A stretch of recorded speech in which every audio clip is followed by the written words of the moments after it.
भारत का विश्व में परचम लहराया है। सेवा नियमों में संशोधन सहित अन्य कई महत्वपूर्ण फैसले किए गए हैं। हमारे इन 10-15 साल में हमारे खिलाड़ियों ने भारत का विश्व में परचम लहराया है और हमारे यशस्वी प्रधानमंत्री जी ने जिस तरह से इन खिलाड़ियों का हौसला अफजाई करने के लिए और हमारी डबल इंजन की सरकार में हमारे यशस्वी मुख्यमंत्री भजनलाल शर्मा जी ने बजट घोषणा में इन खेल को बढ़ावा देने के लिए महाराणा प्रताप स्पोर्ट्स यूनिवर्सिटी विधेयक 2025 वर्ष 2025 के बजट में प्रदेश में खेलों और शारीरिक शिक्षा को बढ़ावा देते हुए प्रतिभाशाली युवाओं को आधुनिक उपकरणों के साथ वैज्ञानिक प्रशिक्षण उपलब्ध कराने, विभिन्न खेलों के उच्च स्तरीय कोच एवं खेल विशेषज्ञ तैयार करने के लिए महाराणा प्रताप यूनिवर्सिटी स्थापित करने की घोषणा की थी। आज हुई बैठक, कैबिनेट की बैठक में the Maharana Pratap sports university Jaipur bill 2025 के प्रारूप का अनुमोदन किया गया। ये विधेयक विधानसभा के आगामी सत्र में प्रस्तुत किया जाएगा। यह देश में पहली बार यूनिवर्सिटी खुल रही है। माननीय हमारे यशस्वी प्रधानमंत्री और हमारे यशस्वी मुख्यमंत्री जी की विजन से यह विश्वविद्यालय खेल विज्ञान, स्पोर्ट परफॉर्मेंस पर शोध को बढ़ाने की गुणवत्ता और खिलाड़ियों के प्रदर्शन में सुधार आएगा। यह विश्वविद्यालय राष्ट्रीय शिक्षा नीति के लक्ष्यों और उद्देश्यों के अनुरूप खेलों के विकास के लिए सेंटर ऑफ एक्सीलेंस के रूप में भी कार्य करेगा। नवीनतम स्पोर्ट इंफ्रास्ट्रक्चर से लैस ये विश्वविद्यालय हाई परफॉर्मेंस ट्रेनिंग सेंटर के रूप में प्रदेश के हमारी खेल प्रतिभाओं को अंतर्राष्ट्रीय मानकों के अनुरूप निखारने का काम करेगा। एक और हमने राजमेश मेडिकल कॉलेजों में एनआरआई कोटा फीस में संशोधन किया है कि हमारे जो एनआरआई कोटा से जो विद्यार्थी आते थे उनकी फीस करीब 31 लाख के करीब थी और हमारे जो मैनेजमेंट कोटा की सीटें थी उसमें 9 लाख रुपए थी। तो जिससे कि हमारे मेडिकल कॉलेजों को भी इसमें नुकसान होता था कि वो सीटें खाली रह जाती थी और इसमें 9 लाख रुपए में हमारे को एडमिशन देने पड़ते थे। इसलिए उनको भी एनआरआई को बढ़ावा देने के लिए ये फीस में कमी की गई है। राजस्थान मेडिकल एजुकेशन सोसाइटी द्वारा संचालित मेडिकल कॉलेजों में 50% सीटें, गवर्नमेंट फीस कोटा 35% सीटें मैनेजमेंट कोटा और 15% सीटें एनआरआई कोटे की थी। इन कॉलेजों में एनआरआई कोटा सीटों की फीस को तर्कसंगत बनाते हुए संशोधन का निर्णय आज इस मंत्रिमंडल की बैठक में लिया गया। इन कॉलेजों में एनआरआई सीटों की वार्षिक फीस डॉलर में निर्धारित होने और 5% वार्षिक वृद्धि का प्रावधान होने के कारण अब तक 31 लाख रुपए तक पहुंच चुकी थी, जबकि निजी मेडिकल कॉलेजों की औसत फीस लगभग 24 लाख रुपए ही प्रतिवर्ष है। ऐसे में प्रतिभाशाली एनआरआई विद्यार्थियों को निजी मेडिकल कॉलेजों में प्रवेश ले लेते थे और अधिक फीस के कारण राजमेश कॉलेजों में एनआरआई कोटे की काफी सीटें खाली रह जाती थी।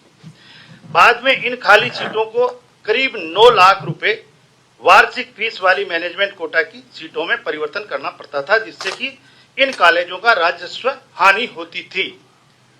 कैबिनेट द्वारा इस लिए गए निर्णय के अनुसार राजमेश कॉलेजों में एनआरआई सीटों की फीस को मैनेजमेंट कोटा फीस का 2.5 गुना किया गया है। इस संशोधन व्यवस्था से वर्ष 2025-26 के प्रवेश सत्र में एनआरआई सीटों की फीस घटकर लगभग 23,93,000 रुपए प्रतिवर्ष रह जाएगी, जो एक निजी चिकित्सा महाविद्यालयों की औसत फीस के बराबर होगी। इस कदम से प्रतिभाशाली एनआरआई विद्यार्थी राजमेश मेडिकल कॉलेजों में प्रवेश लेने के लिए आकर्षित होंगे और राजमेश सोसाइटी को प्रतिवर्ष लगभग 45 करोड़ रुपए की अतिरिक्त आय भी प्राप्त होगी। मैं माननीय मांग ली है, उसने जो बोला था हमारे कुलगुरु ने, उसने माफी मांग ली है और उससे गलती हुई। हमेशा मांगने पर स्वतः समझ जाना चाहिए कि उसने एक्सक्यूज कर दिया है। अब इस विषय को ज्यादा बढ़ाने की मेरे हिसाब से जरूरत नहीं रहती है। आप भी उसी विषय को उसी रूप में ले तो ठीक रहेगा। आप सबका आज बहुत बहुत धन्यवाद। राजस्थान के सारे वाहन लबालब भरे हैं और ये पहली बार है कि राजस्थान में दूसरी बार औसत से भी अधिक 600 के लगभग करीब बरसात हुई है। और राजस्थान में अभी जो शिविर लग रहे हैं, प्रशासन जो हमारा है, चाहे ग्रामीण सेवा शिविर है चाहे शहरी सेवा शिविर है, इन शिविरों में बहुत अधिक संख्या में लाभार्थी आ रहे हैं, उपयोग कर रहे हैं। और मैं प्रत्यक्ष रूप कल मेरे विधानसभा क्षेत्र लूणी में एक तहसील है झवर, उसका ग्राम है बड़ला नगर, स्वयं काश्तकारों ने 25 से 30% गिरदावरी स्वयं ने कर दी। मतलब धीरे धीरे डिजिटाइजेशन का जो प्रभाव हो रहा है, पहले तो पेमेंट का आता था, दुकान में आता था, आज तो गिरदावरी जो होता है, हमारा काश्तकार भी खेत में जाकर के इस मोबाइल के ऐप के माध्यम से स्वयं गिरदावरी कर रहा है। गिरदावरी में जो अड़चने आ रही थी वो सारी समाप्त हो गई है और शिविरों में बहुत ज्यादा लाभ पूरे प्रदेश को मिल रहा है। इसके लिए मैं यशस्वी प्रधानमंत्री जी का भी आभार व्यक्त करता हूं। और आपकी जानकारी के लिए बता दूं कि आगामी 25 सितंबर को माननीय प्रधानमंत्री जी का बांसवाड़ा में प्रस्तावित दौरा है। आप अनुमान लगाएं, प्रधानमंत्री जी पिछले 6-7 महीने में राजस्थान में चौथी बार आ रहे हैं। ये हमारे लिए गौरव का पल है। हमको काम करने में और अधिक उत्साह मिलता है, प्रेरणा मिलती है और काम करने में अगर हमारे देश के और विश्व के सम्मानीय नेता का मार्गदर्शन मिलता है तो मैं और खुशी होती है। और हम सब, चाहे हमारे मंत्री परिषद के साथीगण हैं, हमारे पार्टी के वर्कर्स हैं, प्रशासनिक अधिकारी, सबको लगता है कि हमारे काम की जान करके आदरणीय प्रधानमंत्री जी आ रहे हैं, इसलिए वो और अधिक क्षमता से राजस्थान की सेवा करने और राजस्थान को इस अमृत काल में हिंदुस्तान का सर्वश्रेष्ठ विकसित प्रदेश बनाने में रात और दिन लगे रहेंगे। हम हमारे संकल्प को पूरा करेंगे।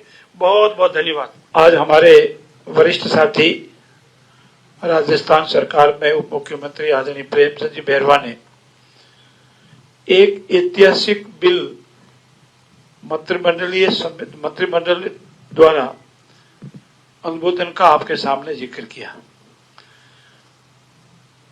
हिंदुस्तान के परिप्रेक्ष्य में महाराणा प्रताप का अपना जो महत्व है वो उससे आप सब परिचित हैं।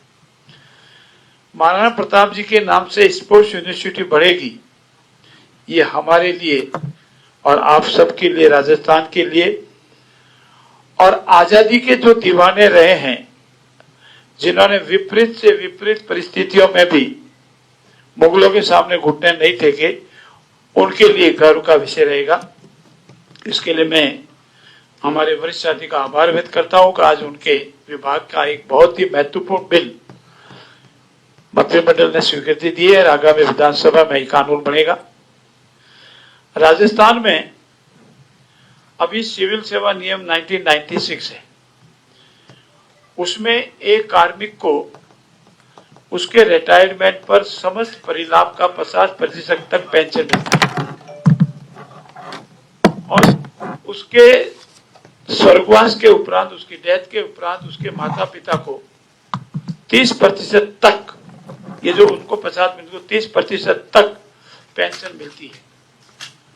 यशस्वी मुख्यमंत्री जी का मानना था कि वर्तमान युग में एक हमारे कार्मिक को अगर समस्त परिलाभ को जोड़ते हुए 50% तक की पेंशन देते हैं तो क्यों न हम उसके देहांत के उपरांत उसके माता पिता को भी उतनी ही पेंशन देवें, क्योंकि उनकी वृद्धावस्था होती है उस स्टेज तक आते आते। और आज मंत्रिमंडल की बैठक में माननीय मुख्यमंत्री जी के आह्वान पर मंत्रिमंडल ने तय किया है तो जो नियम 62(4) था जिसके मार्फत 30% था उसको विलोपित कर दिया है और नियम 62(3) की मार्फत अब किसी कार्मिक को जो पेंशन मिलने वाली समस्त परिलाभ को जोड़ते हुए उसके माता पिता को भी 50% तक पेंशन मिलेगी। और ये ऐतिहासिक कदम राजस्थान के इतिहास में होगा, शायद अन्य राज्यों में भी, कम राज्यों में ऐसा होगा, ताकि वो माता पिता वृद्धावस्था के दौरान उस राशि के अपना भरण पोषण, अपना जीविकोपार्जन आराम से कर सके। एक दूसरा नियम और था जिसमें विकलांग जो हमारे भाई बहन होते थे उनको पेंशन में अनेक तरह की कमियां थी और उसको भी आज ठीक किया गया है। एक पेंशन में मानसिक या शारीरिक निःशक्तता के ग्रसित पुत्र अथवा पुत्री को विवाह के उपरांत नहीं मिलता था। अब इसमें संशोधन कर दिया गया है, जो भी निःशक्त है पुत्र या पुत्री है, विवाह उपरांत भी उन्हें वही लाभ पारिवारिक पेंशन का निरंतर मिलता रहेगा। और इसमें एक सीमा जो 8,850 की थी उसको भी संशोधित कर दिया है और अब ये सीमा अधिक हो जाएगी, 13,000 से अधिक सीमा 13,717 तक हो जाएगी। और ऐसी स्थिति में जो महंगाई का 55% तक की उसको लाभ मिल पाएगा। और जो निःशक्त पुत्र या पुत्री है उसमें जो पेंशन के राइडर थे उसमें संशोधन किया गया है और ऐसी स्थिति में चाहे माता पिता को लाभ मिलने वाला जो वैसे मैंने पहले बताया, या एक कार्मिक के निःशक्त जो पुत्र या पुत्री है विवाह उपरांत भी उन्हें वो बेनिफिट मिलेगा। उस बेनिफिट का जो लाभ है वो मैंने आपके सामने बताया। तीसरा जो संशोधन किया है, हमारे पर्यटक दृष्टि से राजस्थान बहुत ही महत्वपूर्ण है और राजस्थान में पर्यटकों को बढ़ावा देना हमारी इकोनॉमी को बढ़ावा देने के साथ होता है, क्योंकि राजस्थान में चाहे जैसलमेर का एरिया हो, शेखावटी का एरिया हो, जोधपुर उदयपुर का एरिया हो, चाहे हमारे घरेलू पर्यटक हो या विदेशी पर्यटक हो, अलग अलग क्षेत्रों में अनेक समय आते रहते हैं। और पर्यटक सेवा में हमारे जो अधिकारी लगे हुए हैं उनका स्ट्रेंथनिंग करने के लिए हमने एक चतुर्थ पदोन्नति के जो इनको प्रमोशन मिलना चाहिए था उसमें संशोधन किया है। और अब हमारा जो वरिष्ठ निदेशक है, सीनियर जो डायरेक्टर है, उसको भी 4th प्रमोशन मिलकर वो वरिष्ठता तक पहुंच सकेगा। ये इसमें एक संशोधन किया गया है राजस्थान पर्यटन सेवा नियम 1976 में और आज से ये जब भी हम इसको अनुमोदन हो जाएगा। और साथ ही साथ जो संग्रहालय सेवा नियम 1967, क्योंकि हमारे संग्रहालय को देखने भी बहुत लोग आते हैं और उनमें जो हमारा पे लेवल 18 का जो लेवल था उसमें भी संशोधन कर दिया है और अब नवसृजित पद सम्मिलित किया जा रहा है जिसमें विभागीय अधिकारियों की तृतीय पदोन्नति के अवसर उपलब्ध होंगे और जिससे कार्यों में गुणवत्ता, दक्षता व प्रभावी नियंत्रण स्थापित हो सकेगा। तो जो पर्यटक को बढ़ावा देने के भी हमारा था उसमें भी आज ये 3 संशोधन किए गए हैं। और हमारा अक्षय ऊर्जा बढ़ाना हमारा सबसे बड़ा लक्ष्य है। राजस्थान को ऊर्जा में आत्मनिर्भर बनाने के लिए अक्षय ऊर्जा हमारा सबसे बड़ा, इसीलिए हमने 52,000 करीब मेगावाट क्षमता के सोलर प्लांट लगाने का जो निर्णय लिया है उसके तहत आज कुछ कंपनियों को और जमीन आवंटित की गई है और हम प्रयास करेंगे कि बहुत जल्दी हमारा राजस्थान न केवल आत्मनिर्भर बने, 5,200, मैंने जो 52,000 बोला है अब 5200 है, 5,200 मेरा आप सबसे अनुरोध है कि हम राजस्थान को अक्षय ऊर्जा में विश्व में और प्रदेश में और भारतवर्ष में सबसे अधिक उत्पादन वाला प्रदेश बनावे, आत्मनिर्भर प्रदेश बनावे। किसानों को, हमारे जो उद्यमी है उनको, और घरेलू में जो हमको बिजली मिलती है वो आवश्यकता के अनुसार, और किसानों को दिन में, अभी हमारे करीब अनेक जिलों में काश्तकारों को दिन में बिजली भी देने हमने प्रारंभ कर दी और धीरे धीरे 1 साल के अंदर अंदर पूरे राजस्थान में दिन में किसान काश्तकारों को बिजली दे रहे, बिजली उत्पादन में आत्मनिर्भर बढ़ेंगे। ये आज की कैबिनेट में मोटे मोटे निर्णय हुए हैं। मैं पुनः आप सबका आभार व्यक्त करता हूं और निवेदन भी करता हूं कि जो अभी अपना बैंक खोल रहे हैं वो तुरंत ही साथी से पूरी सहायता ले लें। आप सबका बहुत बहुत धन्यवाद। प्रश्न के पीछे 3 माइक चालू है, बंद कर देना, तो उससे ये 3, हाँ, ये इधर बीच में एक आपके मंत्री जी।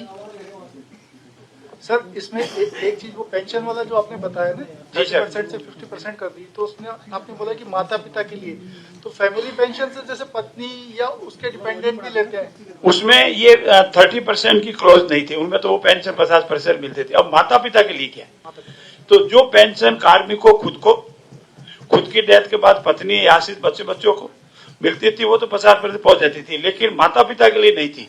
अब ये क्लोज कर दिए, माता पिता को भी उसकी जो टोटल जो सारे परिलाभ जोड़ करके जो पेंशन बनती थी उसका 50% माता पिता भी अपने जीवन काल तक ले सकेंगे।